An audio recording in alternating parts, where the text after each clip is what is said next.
Hey guys, this is AB. Welcome back to the channel. Well, this is the fourth video on the channel, and today we will be talking about whether the accusations against AMD that have been brought up recently on Reddit, Twitter, and it's a shitstorm on the internet should affect your decision making about the CPU that you should get. Okay, so the gist of the matter is that AMD has been getting a lot of flack for lying to their customers about what kind of boost clocks the new third gen Ryzen CPUs are capable of. At most, only 50% of the CPUs are hitting the advertised clocks as per Dirbauer surveys, and these aren't even that of the Ryzen 9s, their flagship CPU, whose results are less than 10%. Well, it is being speculated that the reason behind this is AMD is dialing back their clocks in order to improve the lifetime of their chips. At least that is what a lot of people in the enthusiast level of this community are talking about. However, AMD has not commented on the same as of yet, and it is really unfortunate to say the least. They are doing great things right now with the release of the Zen 2 processors and the 5700 line of GPUs, but they too are having driver issues and are plagued by, annoying crashes in the midst of games and stuff. And that is topic for a whole another video. Anyways, all this has been enraging and outraging people. Uh, this has given the blue team's fanboys right to ridicule AMD and this entire scenario. Even Intel's marketing is taking advantage of this scenario of where AMD is already in the bad spotlight and talking about how any of Ryzen's scores and synthetic benchmarks don't actually translate well into the real world usage. I call bullcrap because this is what Intel had been doing before the release of Zen 2, and now they're criticizing AMD for high scores on the same. It's just a bunch of, you did that, I did that, look mom, sibling blame and all that stuff.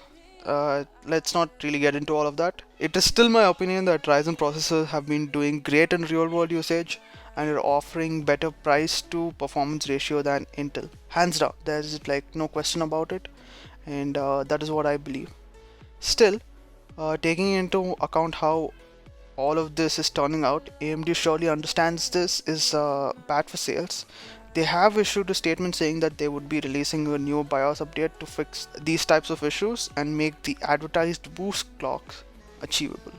So, do these boost clocks really matter? And even if there is no fix to this boost clock fiasco, should it affect your decision making about getting Intel over AMD or vice versa? Well, that gets us to the question to be discussed today. Should these shortcomings affect your decision making in buying the new third gen Ryzen processor? And should you or should you not wait for the 10th gen desktop processor from Intel based on the 14nm plus manufacturing process instead? Well, just think about this, okay? Even if these are underclocked right now and are not hitting their full potential that have been advertised, these Zen 2 processors are based on the 7nm architecture. There is a whole lot of intricate connections involved, and without getting too much into detail, it is going to be hard to run the Zen 2 processor at 4.8 plus GHz. The architecture is just not there yet. Unless you're trying to wreck it and upgrade within the next couple of years, well, and let's be real, in the inflated prices that are currently available in India for any of the CPUs or anything related to computer parts, this is going to be really rare. Unless you're like really rich, then kudos to you, man. Go ahead and like overclock it, do whatever you want, put it on LN2. That's up to you.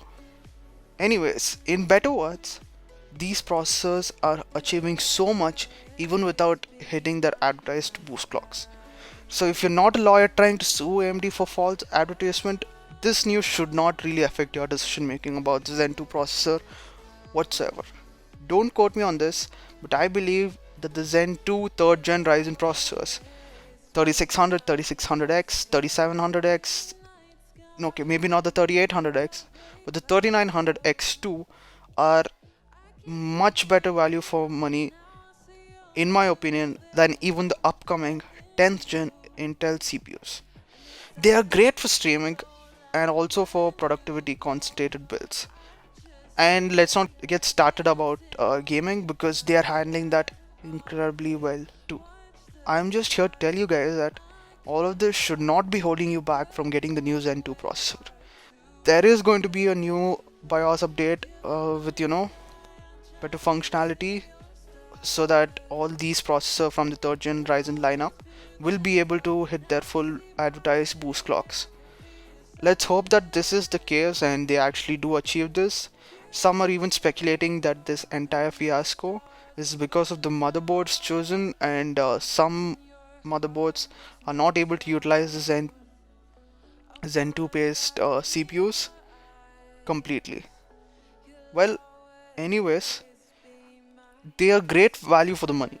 They might have the prices reduced once the new Intel processors are released, so do keep that in mind. So if you're holding out to take advantage of the 200 bucks off sale, then more power to you, man. Middle class problems, am I right?